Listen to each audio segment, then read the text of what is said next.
So, final quarter, not exactly, but roughly. The fourth part, natural language processing. Yeah, if we like it or not, as finance people, the majority of data is unstructured, right? It's in the form of text and not the form of numbers. Of course, we could like keep up and use simulation approaches or whatnot to generate more and more. But yeah, we need to deal with the data that is out there in the world, right?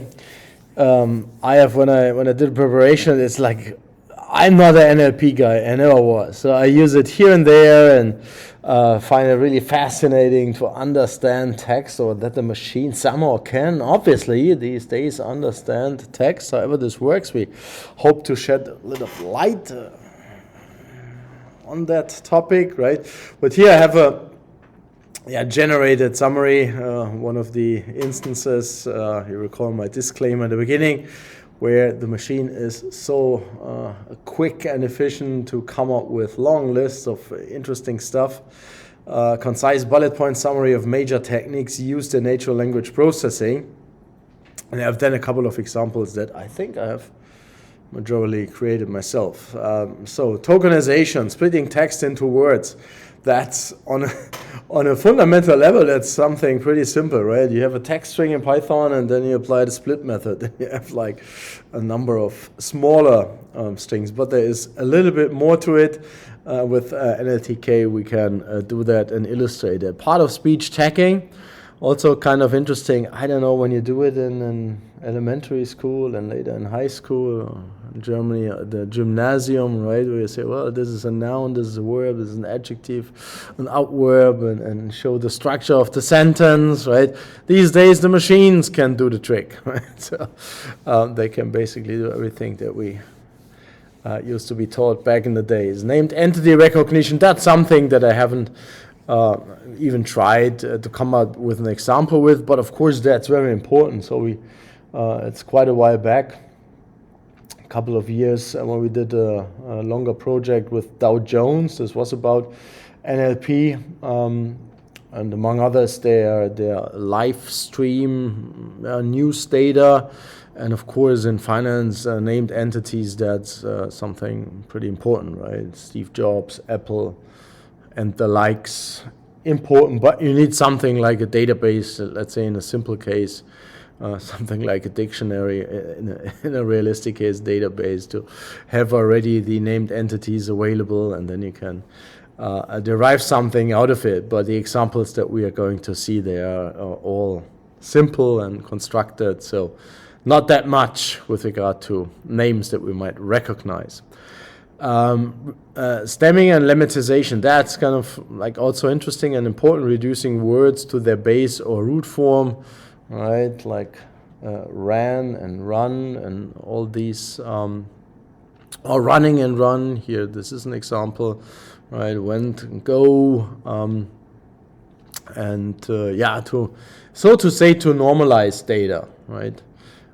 That's something that I have also on my list and in the Jupyter Notebook with regard to some simple examples. Stop word removal, that's also pretty important. Basically, no matter what you do in this context, it's not only English, it's basically every language where you have all the words that are in a sentence but that don't really play a role, that just fill up everything.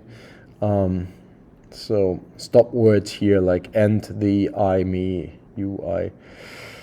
Sometimes important, sometimes not. So having said that, you also need to be careful depending on the context, what might be a stop word, what might not be one, right? Then something so important these days for the large language models, the word embeddings. Yeah, we can simply think here of more or less a linear algebra representation of words in a certain context, in a simple text, a larger text, right? So well, we have some representation. Here it says representing words as dense vectors capturing semantic meaning. There are more examples in the Jupyter Notebooks in terms not only code, but also here in this context in terms of explanation and application scenarios. Word2Vec is kind of a popular library, and it says it already, right? You have words and you transform words into vectors. If you have a large number of words, you end up with a large number of vectors. And they might signify, for example, proximity, so similarity, or other relationships that are important in natural language context, right? Topic modeling, discovering topics in large volumes of text, right? So there might be, when you think in terms of a novel, topic might be love, for example. Might show up here and there, different couples, this is evolving, right? So that's kind of like a summary of things that are maybe recurrent, or sometimes it just happens once that a topic is of importance, right? And here we have also different techniques. I think I have for the two of them, I have examples also in the code form, but given the simple input, the output is not really like too impressive. But if we have time, and if you like to, you can maybe apply these methods then kind of easily to other, maybe more longer tags, right? Sentiment analysis, that's a typical thing. When I mentioned the project with Dow Jones back in the days, where we process real-time streaming news, we focused, because it's not only today that it's all over the news. I think that period it was also crypto, right? We decided to do a crypto news case, real-time sentiment analysis, visualize, right? And this against the Bitcoin price at that time. Determining the sentiment or emotion expressed in the text. Of course, in a financial context, people basically since years, I recall roughly at least talks that I've heard in London many years back where people tried to apply this to Twitter, etc. But usually the conclusion was it's too much noise there. So with regard to Twitter, but of course there are other sources. Again, I'm getting back to Dow Jones. There is less noise, right? This is just news from agencies, etc., that is coming not over the ticker but via the API. So many use cases there as well. So analyzing the grammatical structure close to the topic from before, right?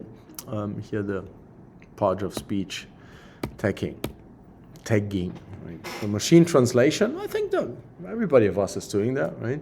For me as a German, English being a foreign language, translating this, or sometimes, I don't know, out of the blue I get emails in, I don't know, simplified Chinese or in Spanish or whatever. People are sending us via the contact form, so they see everything is in English, and then you get, I don't know what language. So, but in the ages of Google Translate and the large language models, also not a big deal.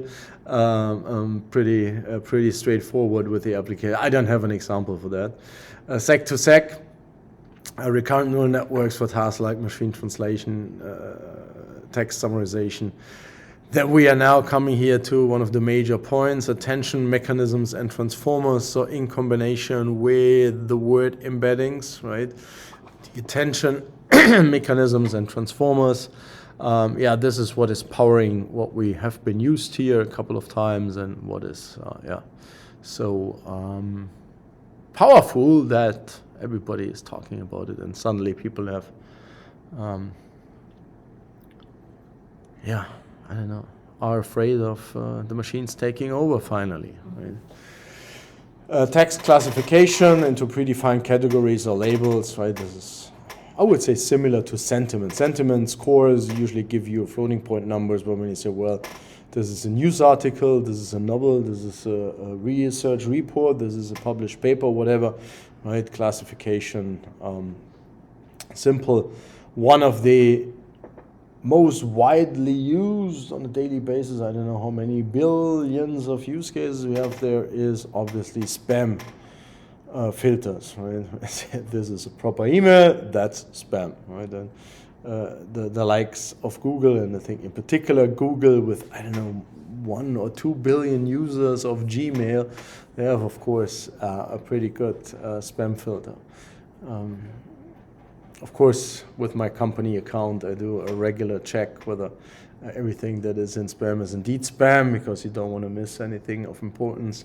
But it works pretty well. So, and when you say, well, this was not spam, etc., it's of course learning then from what you're saying. You could say, so to say, this reinforcement learning based on human feedback, right? Regular expressions, maybe we can do a simple example here. I was always pretty fascinated by people who are able to write regular expressions. Who has ever done regular expressions in here? Do you consider yourself an expert? I never met an expert in this field. Yeah, I mean, for me, it's like every once in a while I need to do some more with it. And if that's the case, I see a little bit of light on the horizon, a little bit, right? But then 2 weeks later, everything is gone again. So, but people who are writing complex regular, they are my heroes somehow. But the hero we have today, obviously, also in the form of large language models, right? Also a pretty good task that you can delegate to the machine. Dependency parsing, grammatical relationships. We have also done, again, for me, this was the only commercial, let me say, a well-paid project that we did. There we had also kind of a network approach that we implemented with regard to topic models and like really 3D visualizations and interactive graphics, right? Dependencies and connections, relationships, like complete networks, right? For a number of larger text files, or at least a large number of text files. Didn't need to be that large, right?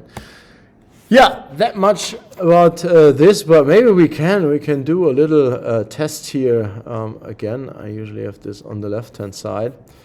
And I recall, basically I have one of my colleagues, he is, I don't think an expert, but he is pretty good with regular expressions. So whenever I had a real issue, before LLMs, over years, I was writing an email, I said, I have this and that problem, I need to parse X, Y, that.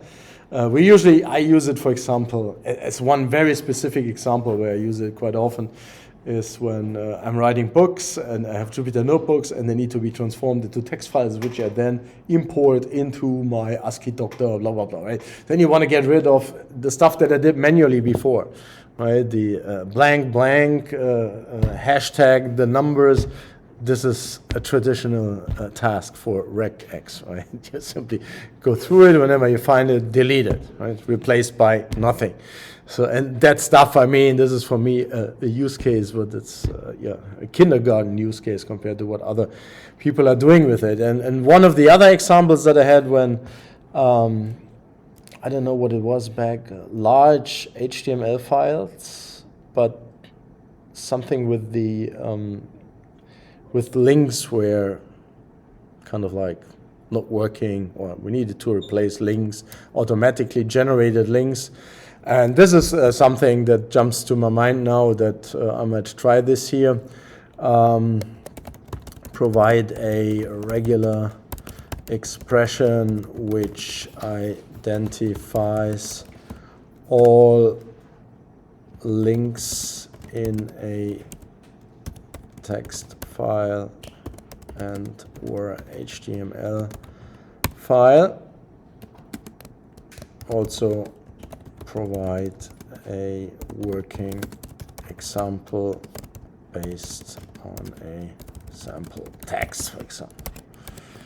So the good thing with these machines is you can write fuzzy stuff and often they understand it anyway. So we know with programming, the syntax must be correct. Otherwise, your interpreter or your compiler will complain a lot. So here, that's also one of the, I would say, human-friendly aspects of these user interfaces, right?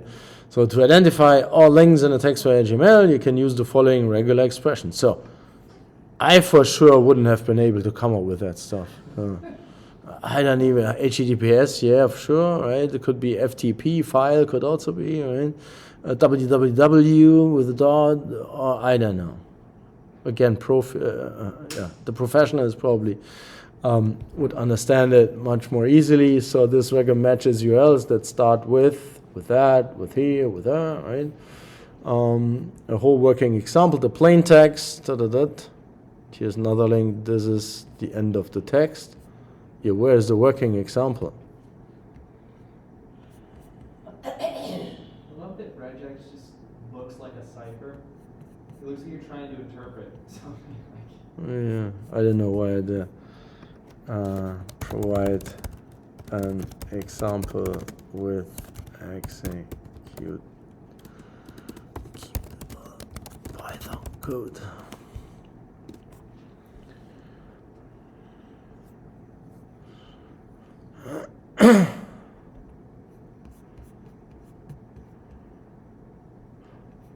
Yeah, this is now not related to HTML, right? So I give up here. I could now, of course, go back and adjust. Maybe let me do it. So this looks like missed, but it was too fuzzy, obviously, right?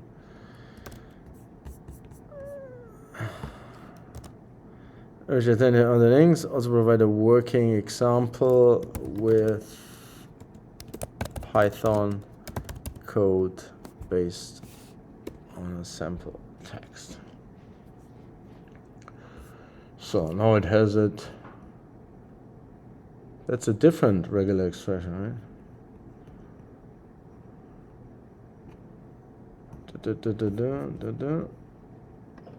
This is just now in, it's doing it just now in HTML, right? Code output gives the following link. At least now that's Python code, a little bit of HTML, which I mentioned, and it now goes over it and identifies the here text-based. Before it came up with another expression which was more general, as far as I would say here in this context. But let us try the same thing just briefly with ChatGPT. PDF access denied. I can delete that one. This didn't work out too well, right?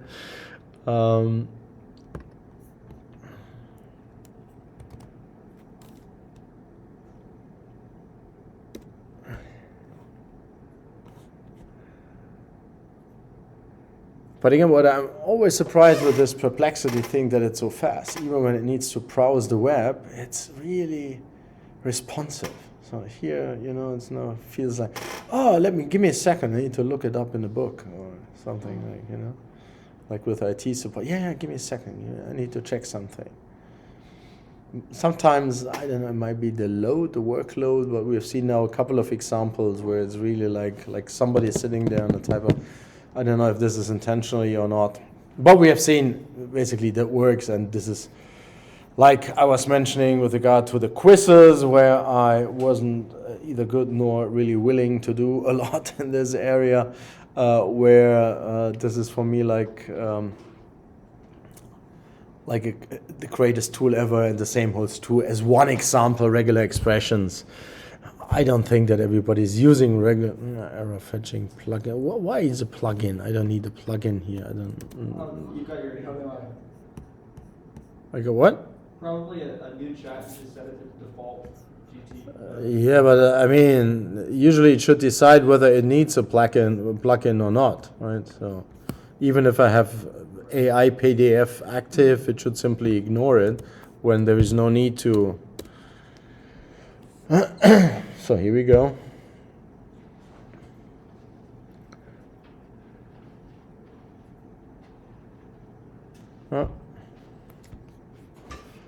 As simple as that, and this was pretty fast now. It's not always that fast, right? It took a while, and tried to open whatever plugins for whatever reason, but if the result here in the end is good, and this looks like even a more complex way of doing this, right? Anyways, looks good. First example. Now going to the Jupyter Notebook NLP basics. So some basic imports. Maybe I leave this open for a second. I have here a helper Python file which contains a couple of relatively simple, but I found them over time useful NLP functions. This is here in the Git repository, NLP helper functions. That comes with the AI in Finance book. It's there in the GitHub repo as well, and it has something like remove non-ASCII, clean up HTML. This is something I use really regularly, right? Or clean up text, for example, lemmatization, tokenization, with some, I would say, twists to the.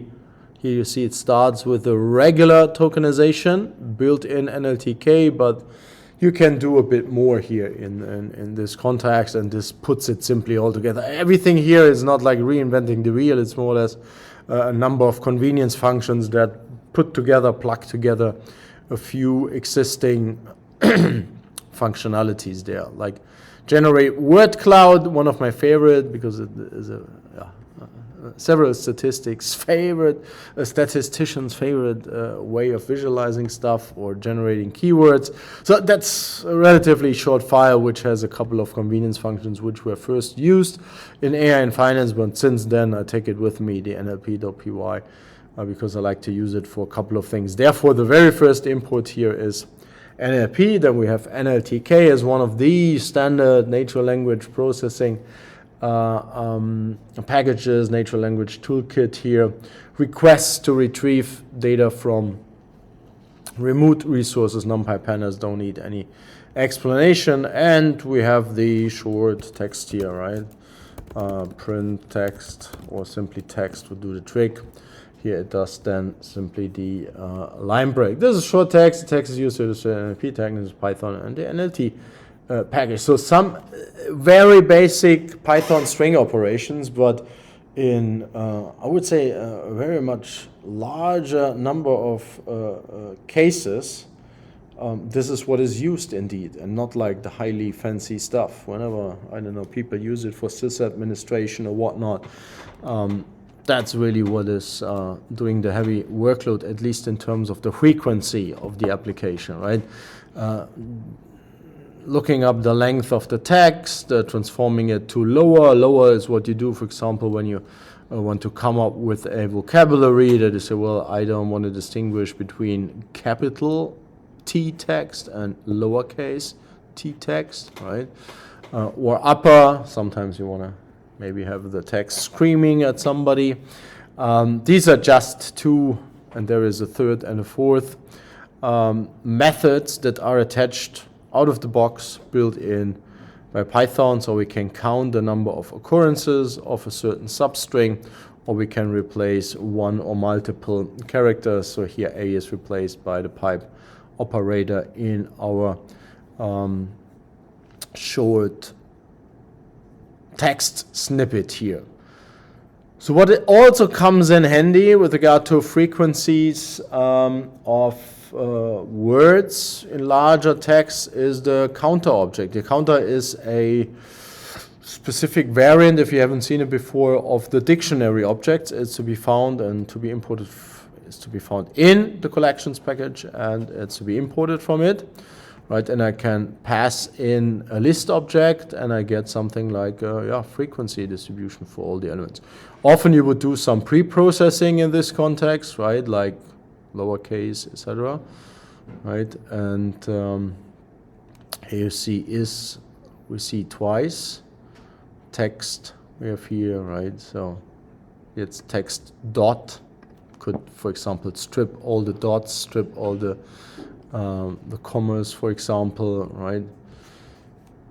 In that case, I would do something like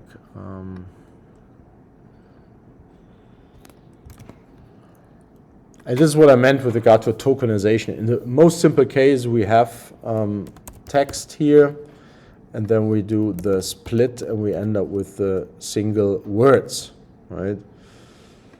And I can do some transform here, like text lower, what is it? It's a method. First, I get everything to lowercase, and then you see we don't have that many special characters here, right? But I could do some thing like strip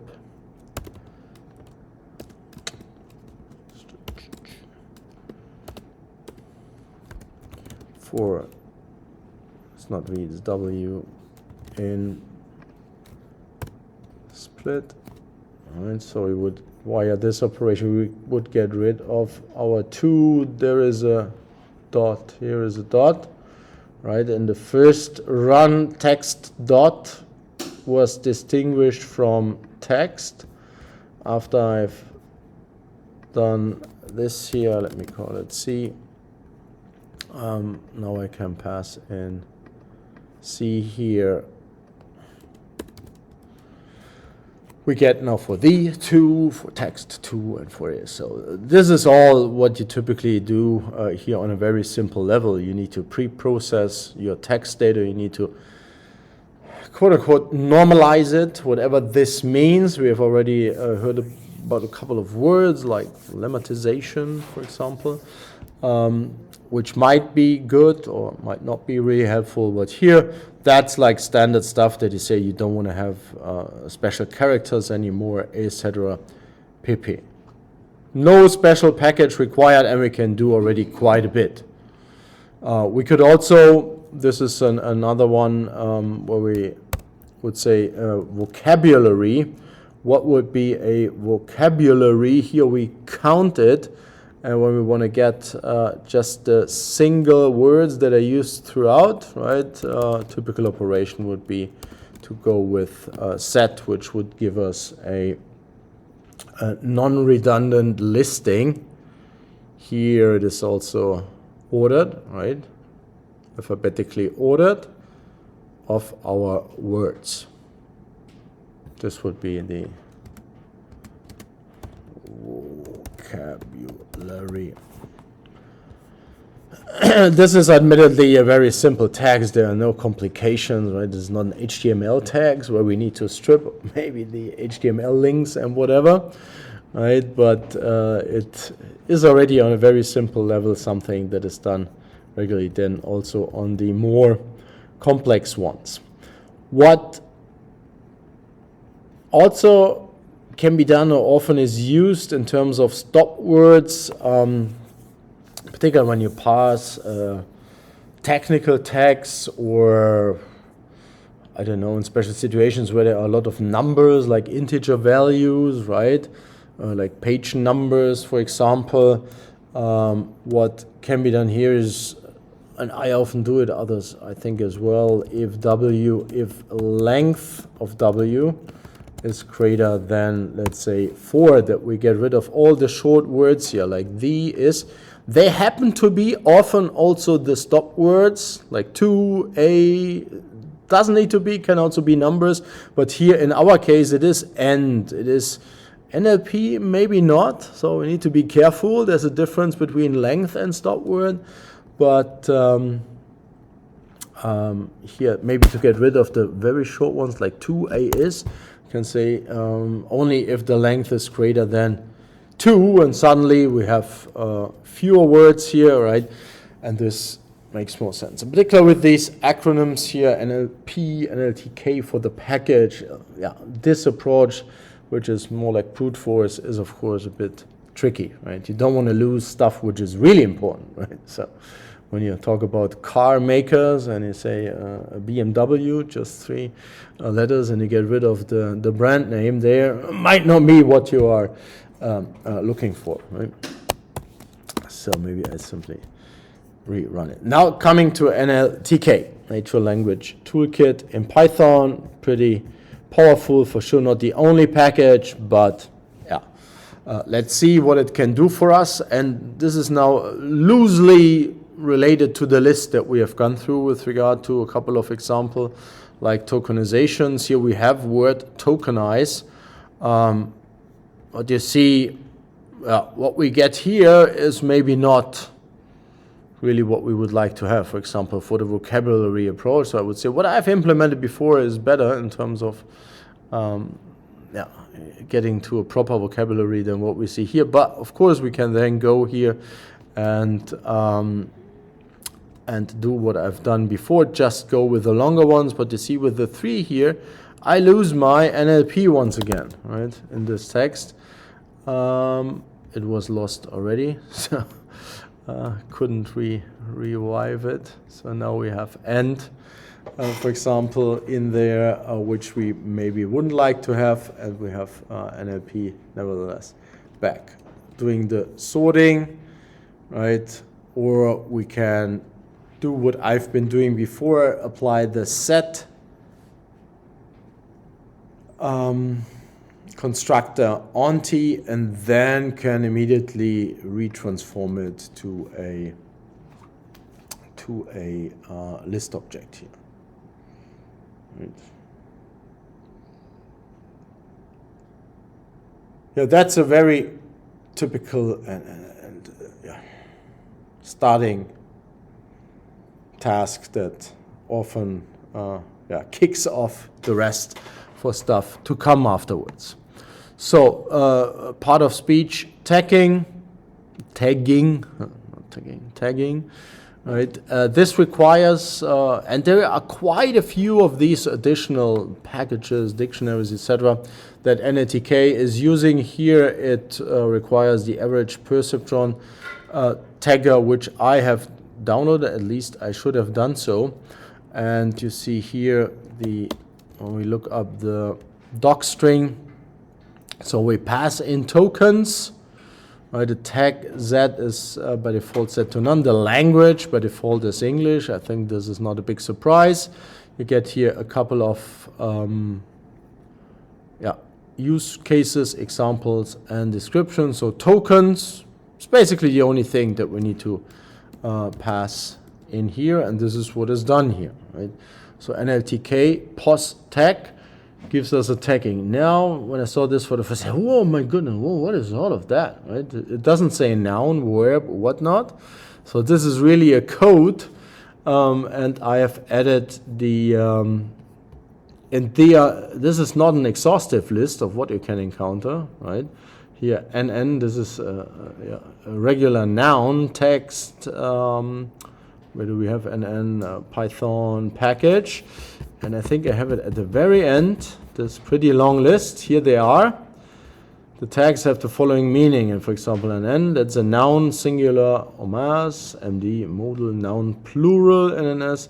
We have NNP, a couple in our list there, proper noun. Where do we have the V's here?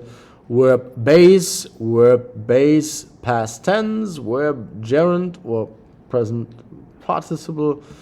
I can imagine that people who do this on a daily basis, they know this, but here we would need to look it up or write some Python code which would replace this for us, right? Or we have a dictionary and do some replacement based on what we see here in that list, which is of course HTML. This would need to be parsed as well. Simple example, but I think, because I think so everybody can relate to it, because at one point in your education when you're young, this is something that you needed to do. So another text now with a, how shall I say, different goal, different purpose. Let me print it here so that we see it completely. I was running through the green field. Later I was sitting on the green grass, right? So we have some doubling here. We have different times, 2 times gerund here. Now I can NLTK use and import from the sub module, the sub package stem. Porter stemmer, beginning again is the tokenization here. We could do more. We have seen this. I instantiate a stemmer object and go now over every word and do a stemming. So to a large extent, we see we end up with stuff that might not make sense at first sight. So out of I was, it's making here I, okay, lowercase, agreed. But WA, I don't know if this is really intended here, right? From sitting to end up with sit, and from running to end up with run, this is really what we want to achieve here, right? So we might not, depending on the context, be concerned with the very form of the verb. We have seen there are obviously quite a few that can be relevant, but often it's simply not relevant, right? If I ran or run, right? But again, this was, it's also here not that important because run is bearing the meaning here. And I said it before with regard to the example text, they are so short and so simple. The examples illustrate the technique but might not end in really meaningful insight, so to say. So the lemmatizer, I import the word net lemmatizer. There's a word net, right? Let's say the project here, lemmatizer, and the application is the same. Once I have my object, before it was the stemma, right? Stemma.stem. Here is the lemmatizer.lemmatize. Same idea. I go over the single words, and then I do something with the words here. I don't see that much of a difference apart from, again, the was and WA. It's not transforming it here. They talk about dictionary versions in the cleanup and the tokenization in the NLP. It is also embedded as a part of the other functionality, like word tokenization, for example. So removing stop words. We have talked about stop words, right? And we have in the package, I've closed it again. So here there is NLP stop words. There are stop words. They are imported. Where are they imported? Here. From NLTK corpus, I import the stop words. And you can then define here which ones, English, would make sense. And you can extend the list by something else. So here it's just like a couple of examples that you say, well, this is the standard sets of English stop words, but in my particular application use case, I want to have these stop words as well, because they happen every so often, but they don't bear any meaning.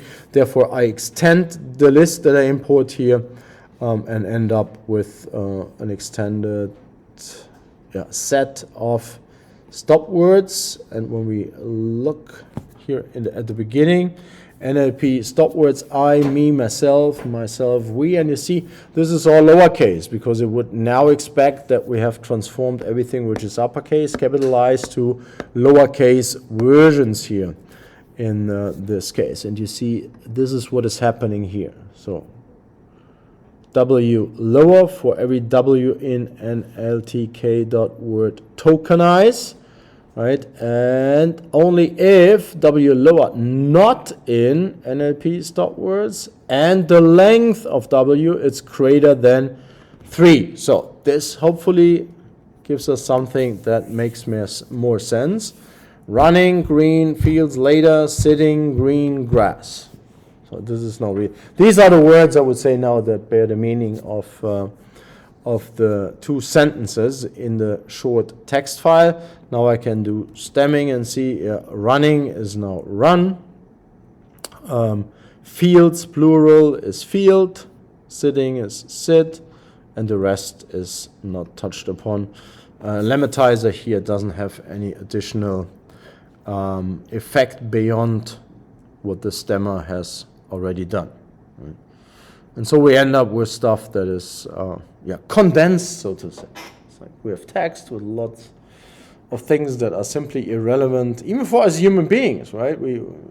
It's well known. We don't need to, and there are all these research studies. You even need to see, is it the lower part of the words or the upper part of the characters? I think the upper part is better.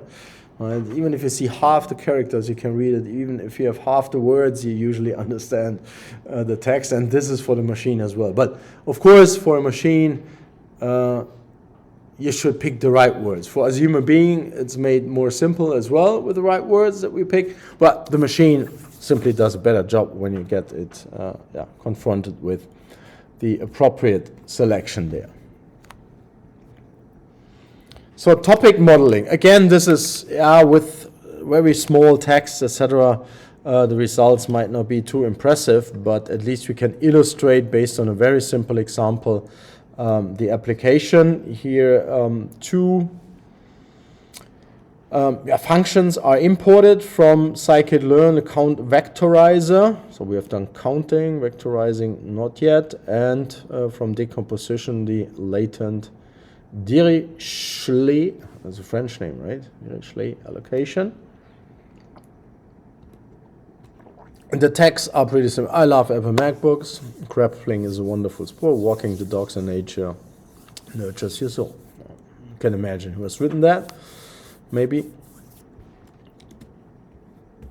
And now the application, kind of straightforward as before. Here we can specify again stop words. Do the vectorization here for our text. So it expects an iterable here, multiple texts, right?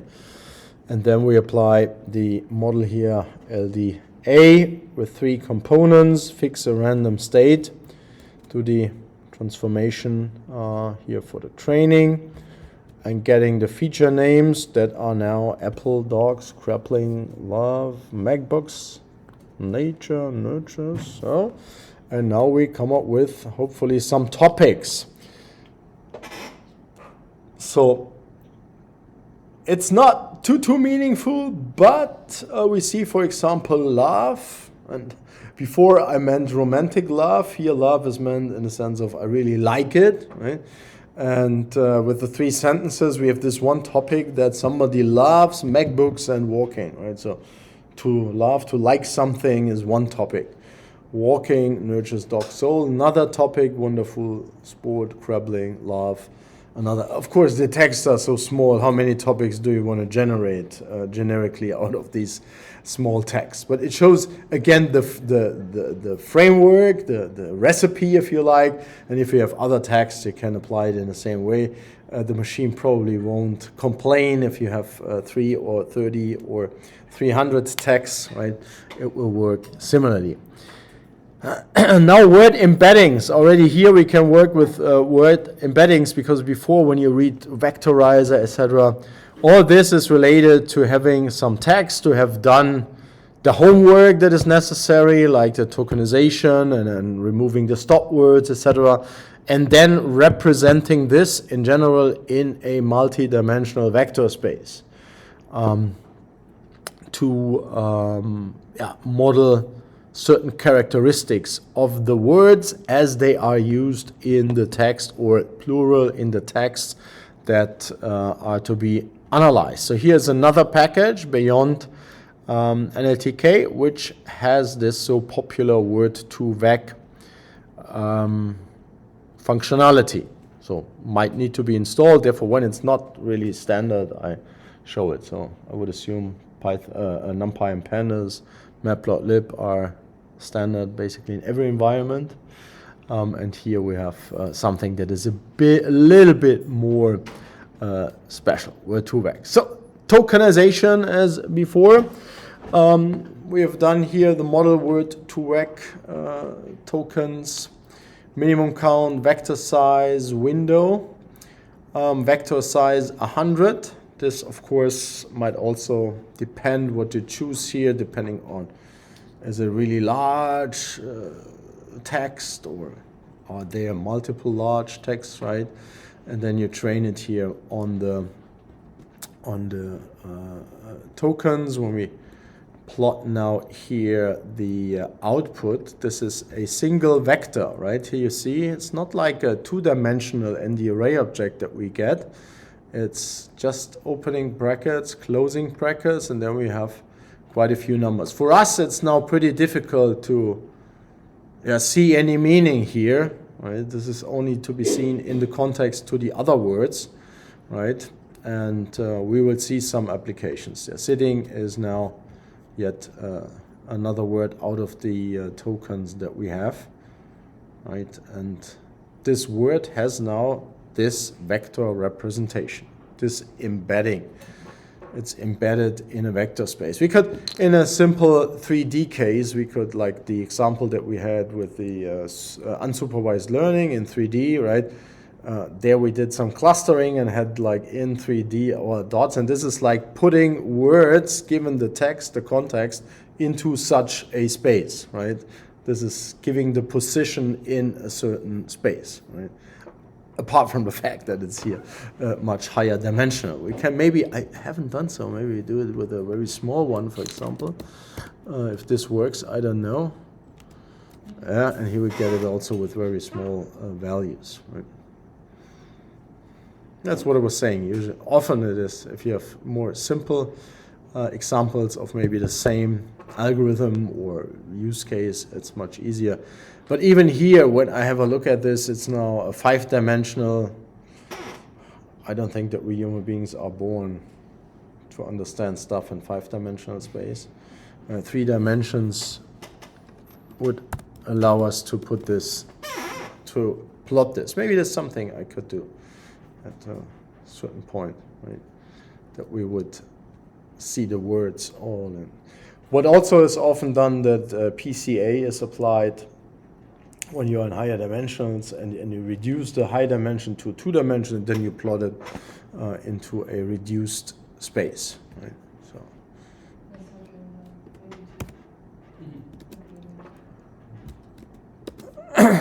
So I have added here some hopefully wonderful, helpful text from ChatGPT. So word embeddings with a word to vec.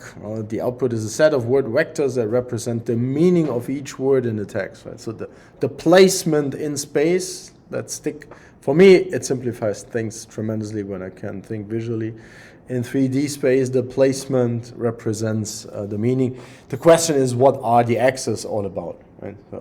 For the machine, this might not be a relevant question. It simply has distances, right, between dots in space, and this is what is later on used, right? Are these words close together? Are they further apart? Are they in that direction further apart, right? So this is what the algorithms then make use of and leverage, right? The output is typically a matrix or ND array object. Of course, here Python that contains the word vectors, right? We have here in the simple case 5, and we might have 100 words. Right? So this gives the matrix. The number of dimensions is a hyperparameter that can be set when creating the word-to-vec model, and typically ranges from 50 to 300. So the 100 from before fell into that range. 5 here is obviously well below. So the output can be interpreted in various ways. So this is what I was saying. What is on the axis and what is the distance, the meaning of distance, for example. Depending on the specific application and context, some common ways are similarity. This is what I was saying, right? It's either close or further away. Clustering, what we have done with the supervised learning k-means, right? That we say we have certain clusters, I don't know, and we all can come up here with examples, right? Pets, for example. We have dogs, cats, elephants, mice, whatever. We could cluster this, for example. They might be in this space, might be all close together. Because they are used in a similar context and they might share certain features, for example.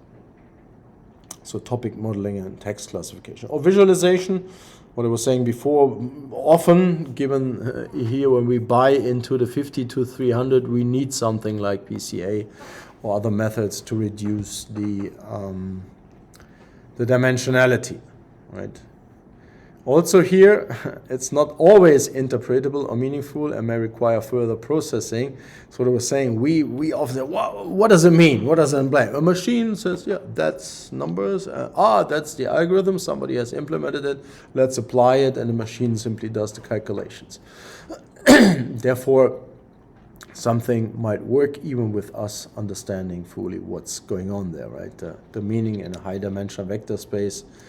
I recall when I was at school, we had such a brilliant guy in another gymnasium. He was like giving a talk at school time, right, about n-dimensional translations and how dogs look in 6 dimensions and stuff like that. So, yeah, so I don't know. I didn't attend the talk, but I was just reading it. So I say, my goodness, I'm interested in getting some food when we have a break, right? So, enough brain capacity for 3 dimensions. Yeah, sure. I don't want to think about the talk now. So that's like the background, right? We have seen this in action. We, I think, now have a good feeling. We know what we could potentially do with it.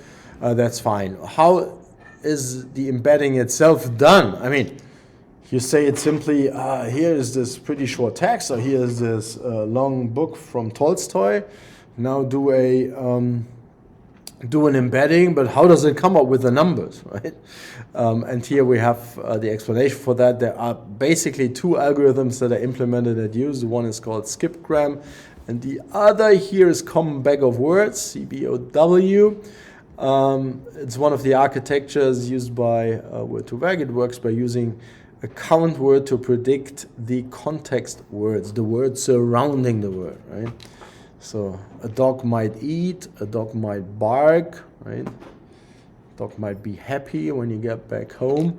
So that's the context here, right? Given a specific word, model tries to maximize the probability of predicting surrounding words in a certain window size. And it doesn't need to be the next word, can be the second, but next as well. Similarity, feeding word vectors into downstream tasks such as sentiment analysis, etc. And here are simple examples for that. We have used one, and it's not always that you have this in Python here. The SG parameter defines whether you work with the skipgram, and the second one, bag of words here, that's the SG0. I don't know if this is a great choice, but it is as it is, right? So here we have the other architecture that is embedded. Instead of predicting the context, predicts a word from its context. That's the other way around, right? So eats food, barks, whatever. Right? Oh, a dog. That's the exact opposite. Right? Given a set of context words, it tries to predict the most likely word. So maybe, I don't know if cats can bark, but sometimes it might sound like that. Maybe it's a 5% probability that cat is the noun that we are looking for. Right? So here you see the example, dog barks, cat, how do you pronounce that? Meows? In German it's meow, meows, so with an I, I-A, M-I-A, meow. Is this? This is correct in English. Yeah, but it is written meows, meows. Yeah? I don't know. I'm not going to explain English. No, It's not explainable. yeah, we can ask ChatGPT. So in both examples, very small data set, that's a given, that's for sure, right? But we see this is already like tokenization, a typical first step, right? We have here the embedding, which is also a typical pre-processing step that we say. For the machine, we know this, they are pretty good in number crunching. They are excellent, like GPUs, in handling matrices, right? Doing matrix operations, linear algebra, everything related to that. And what we can now take all the words here and embed them into such a high-dimensional vector space and then work with our linear algebra operations. Now, simply speaking and simplifying a lot, that's kind of like obviously a way that might be fruitful, right? So that was about the basics, and we haven't talked about transformers or whatever. Now, some applications.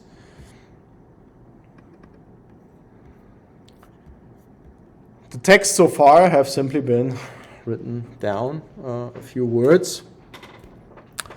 What I want to do now here is to work with real text, right? The imports are more or less the same as before.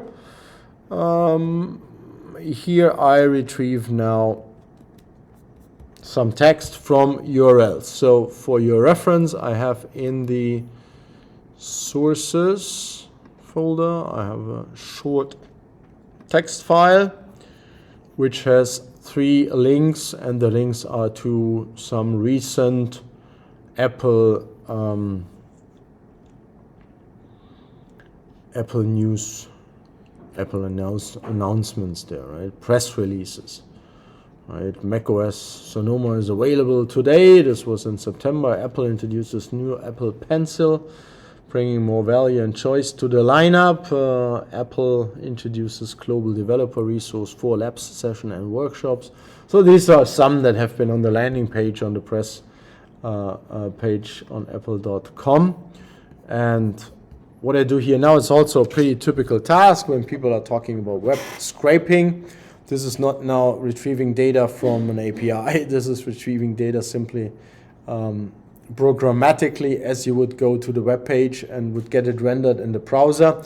We here can, for example, the first article can be retrieved with requests. And when we have a look at this, that's not a big surprise. Maybe I go to the page so that we have a visual picture. Doesn't work with the right one. So that's the page. macOS Sonoma is available today. There's a picture. There is, I don't know, there's here are a couple of navigational points, another picture. There's text formatting, right? And for us human beings, that's basically the only interesting thing. Even the pictures sometimes are just like fillers in terms of branding or whatnot. Here they should convey some information, but we would read the headers maybe, then we would dive a little bit deeper. And for the machine, if we want to use the machine, the algorithm to sift through that text and to come up with whatever insights, we would assume that only the text is relevant. But as we all know, such a page has a ton of other stuff that is in there, right? And here, when I show you from 18,000 to 19,000, there's basically no real word in there. There are a couple of things that we can recognize, but they are also in technical form. When I go maybe to 21 here, it's still, right? It's all technical, right? So just for the browser with some JavaScript, etc., just to get this page running, and it's only here let's say the smaller part of this whole file contains the real information that we are after, right? So the length here is 189K, and when I process the text, now I use this one helper function from the NLP package. Afterwards, what we end up with is, given this cleanup function, this might not be perfect, but usually it gives relatively good results. 12,860 characters remain from the original file. All right, this is what we would then, from a human point of view, would consider the signal instead of the noise or the information that we are after. When I now have a look at raw 1,000 to 2,000, this now looks like a regular text file, right? So widgets also become interactive, so users can complete a reminder, play or post media, access home controls. This is now a human being, right? ASCII-based, what we before have seen nicely rendered in the web browser. And that's now a good starting point. Maybe not, again, I always want to qualify this, maybe not the perfect starting point, but it's a good starting point to now go through all the steps, selected steps from what we have been doing before. For example, tokenization. I use the tokenizer from NLP here with a few additional twists. I go here with certain word lengths. I say greater than 4, smaller than 20. Sometimes, given the tokenization and the formatting in HTML, whatever then is also by this cleanup function, whatever is deleted, you might end up with words that consist of 4 or 5 other words, and then you have like 25, 30 character words. Therefore, I go here with words smaller than 20, right? And can now go with the frequency. When I show you this now, it's pretty long. Apple names itself most often because basically every product has Apple in front of it. Mac OS second most often. Sonoma, that's not a big surprise, I would say. Sonoma is simply what this press release is about. So we would expect that. Update widget. Widget is something. I'm not in widgets. Somebody of you using the new widget function. So same widgets on desktop than you have on the phone. I'm not using it on the phone, so why should I use it? So I don't know. Maybe I get it in the future. Video screen. I think this is all. I think we can all relate to that, right? Gives us a good overview. The iPhone is mentioned 7 times. So this is now a bit more meaningful than what we have seen before with the very short, very simple text, and of course we have quite a long, large number. That's the reason why I've put a hashtag, a comment hashtag here up front, so that we not always get necessarily this output. We have, namely, here the wonderful helper method most common, and this gives us the 10 most common words in here. And also already as a list object with tuples, it's not a dictionary anymore, so we could now immediately go and do whatever we want to do with that, right?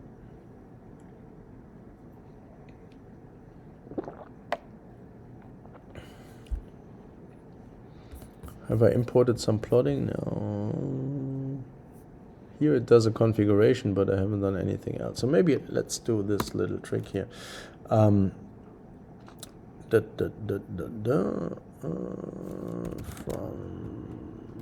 PyLab import PLT style use Seaborn. I'm not yet willing to give up my used Seaborn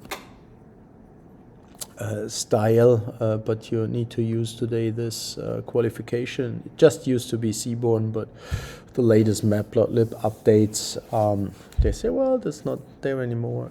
Need you to use this in order to get access to the legacy version.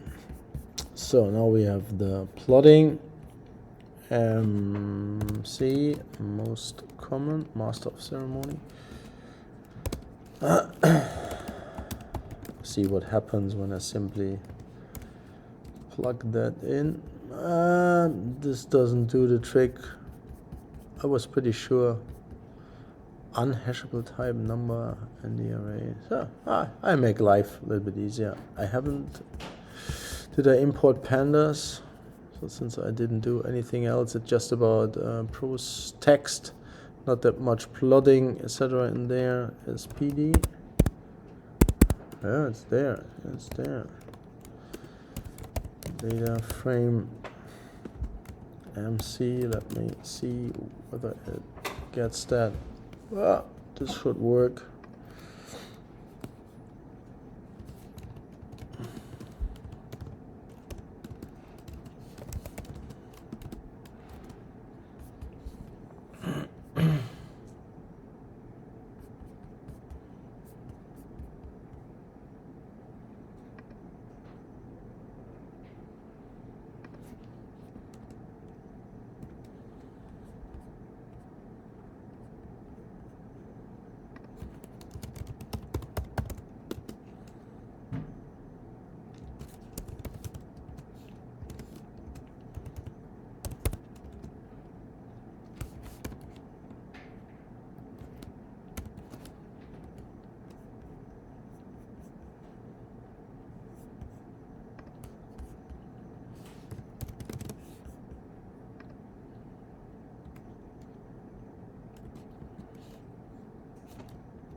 Here we go.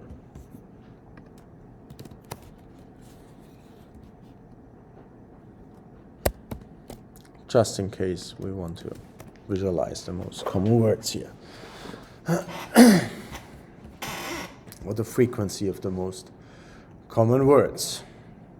Of course I will, like usual, push stuff that I change later on to the Git repository. Again in there, concentration.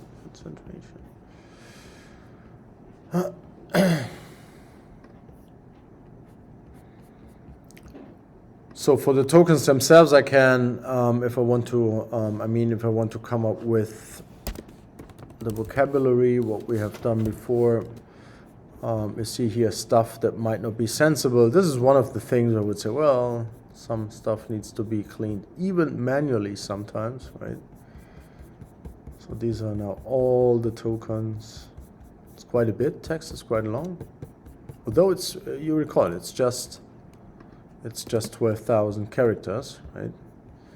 sorted, and here we now end up with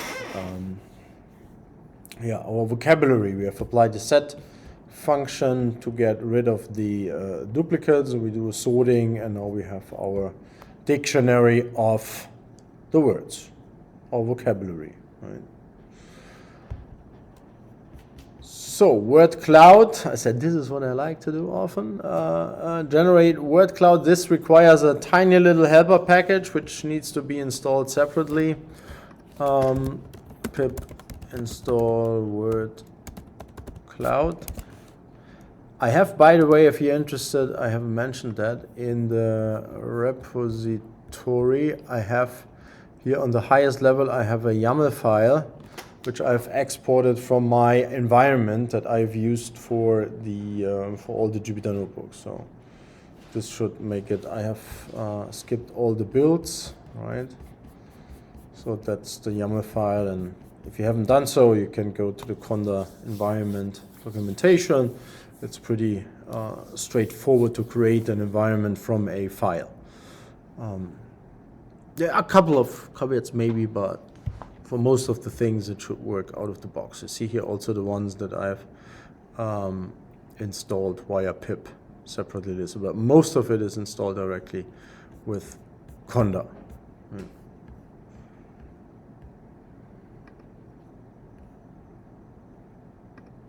So that's still our text.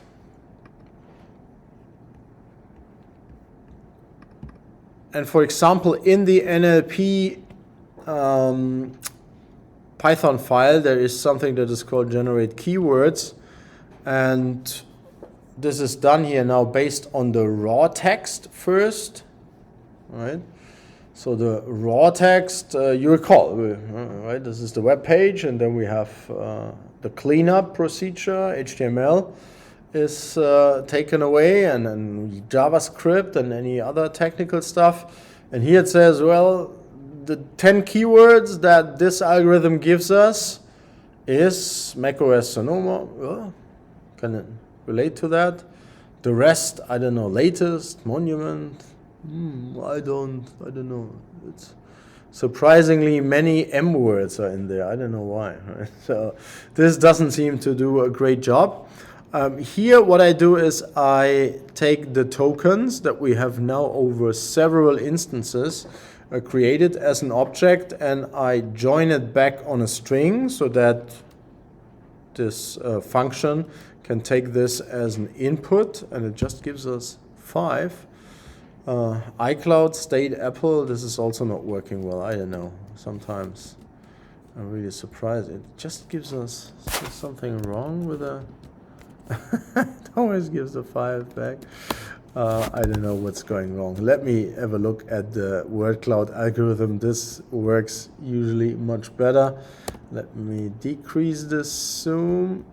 All right, so Apple, it's large, and it is more or less, we can say what we see here is kind of like the frequency-based approach from what we have seen before, right? So Apple here, the larger the font size here, the more often the word is used, the more important, simply by frequency, not maybe by meaning, right? This is, again, getting back to the stop words. Of course, the frequency of a word like "and" is pretty high, but it usually doesn't carry that much meaning, therefore we want to get rid of it. macOS here is important, Safari, the game store feature, etc. So this usually works kind of well and gives you a good overview over such text, and pretty sure you have often seen such visualizations. Now the topic modeling, we have used this already before, where I say, well, love walking, or love nature, love dogs, something like this, was it? Here we are now doing it with the press releases. We have the 3 press releases, and you recall this function basically requires a set of texts. We can do this with our press releases, right? So here it retrieves them now, one after the other, cleans it up, and puts it into this news list object. So when we have a look at this, yeah, we have the first text, and here we go, right? You see there, this is what I meant before. This cleanup procedure can suddenly create words that consist of many, many other words and get like a beast of 50, 60 characters. Looks like a German word. Yeah, this could be a German word, yeah. There's no limit with regard to how many base words you can combine in Germany. So, in German, right? Neither in Germany. What we see basically, these are exceptions, but there are a few of them here. Yeah, these are now the complete text after the cleanup. And we haven't done here anything like we have done before, like tokenization, lower the words, etc.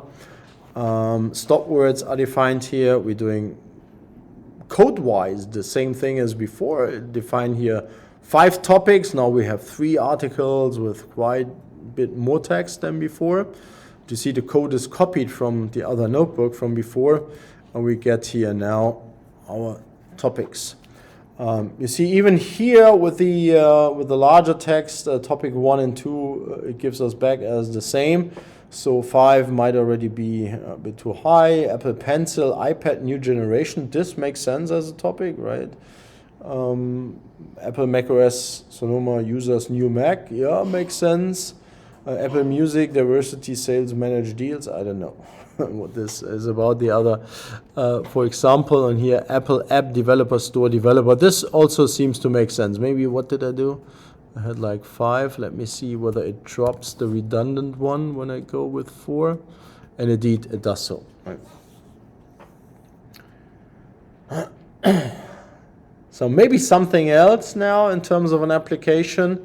I have here the text Walden. Interestingly, when I was at the bookstore here in Austin, how's it called? Book People, this big one, right? And I saw like different editions or from different publishers. Walden, I think. How is it internationally when a book is older than 75 years, there's no copyright anymore? Something like that is there. So everybody can publish texts that are older than 75 years. So there were a couple of versions of Henry David Thoreau's work on living alone in the forest, right, at the pond. So this is now using, show you here. Here we have used what was the algorithm from before. You might recall in the text there was, there are like 2 basic algorithms to do that. Here it's the LDA, and down here we now use the NMF. The other option, so to say. I do the text splitting here. So I do it, if you like, manually. Text split, just the longer words. Text underscore. Right, when I now have a look at it, text underscore. So Walden, Henry David Thoreau, Walden.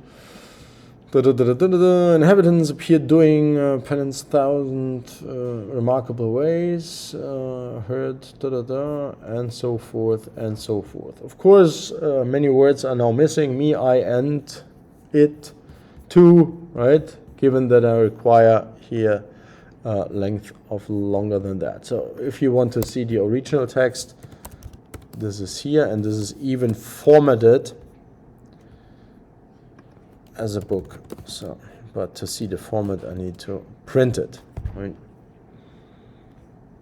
So title, maybe 2nd, 3rd page, Walden, the duty of civil disobedience. Here's the table of contents, and you also see in this text file that we have, for example, page numbers.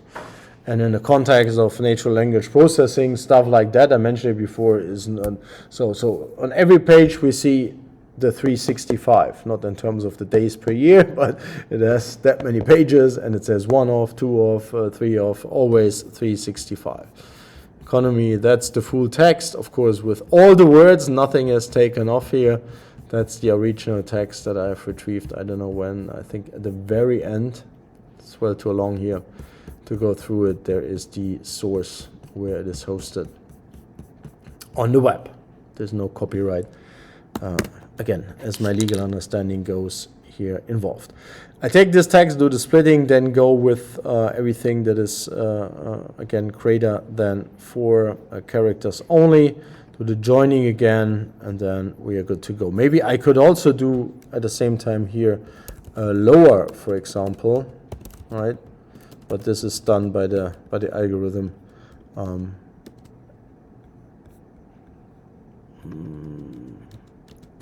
So I need to execute them in sequence here, right?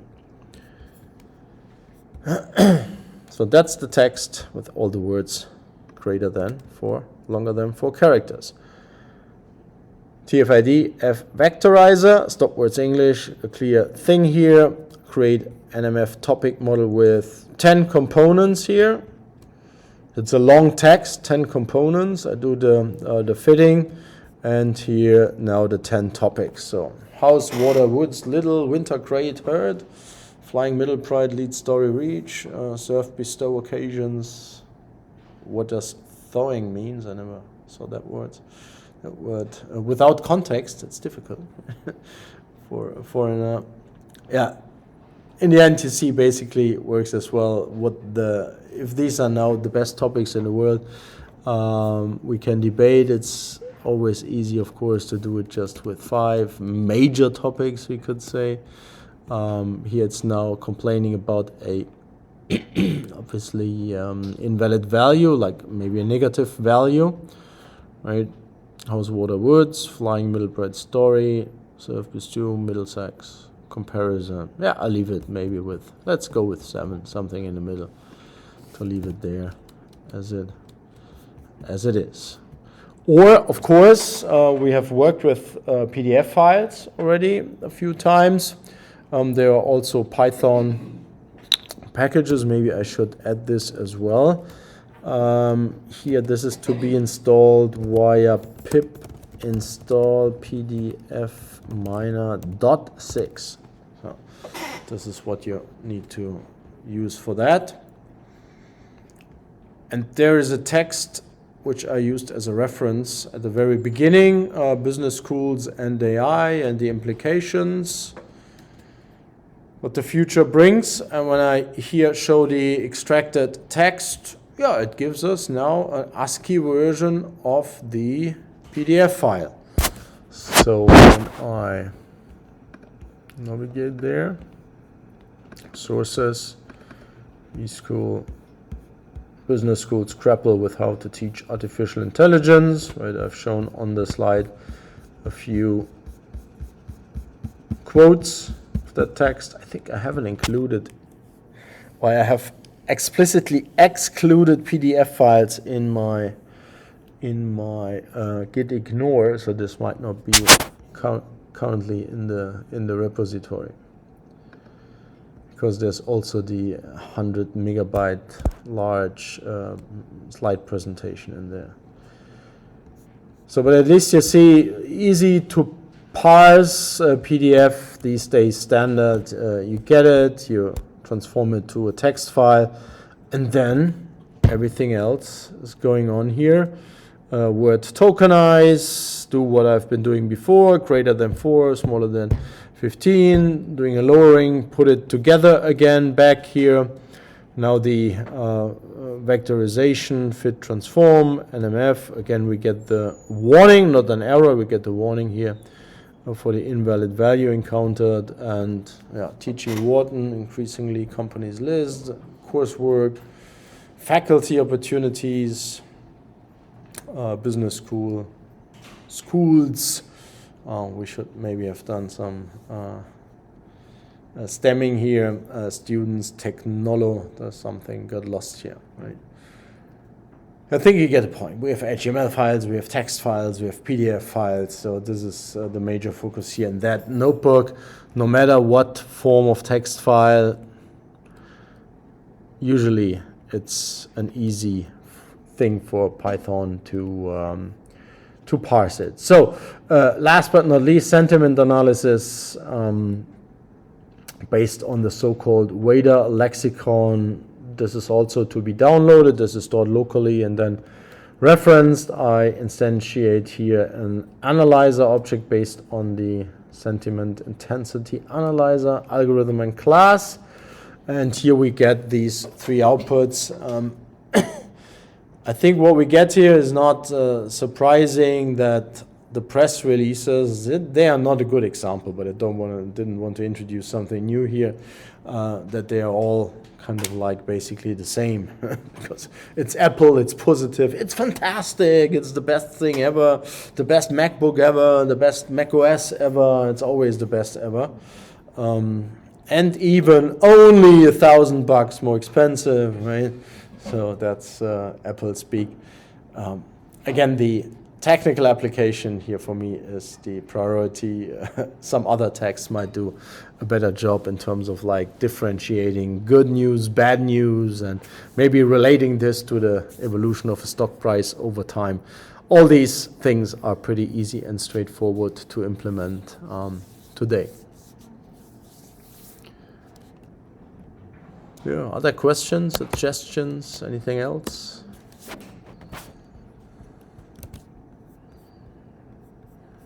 All right, I think we then do a final brief break and then can go in the very final round, the final half of the final quarter, where we then enter the wonderful world of Transformers. And not the new movie that I currently watched around the world. Transformers theme song From the 80s? from the 80s. Transformers?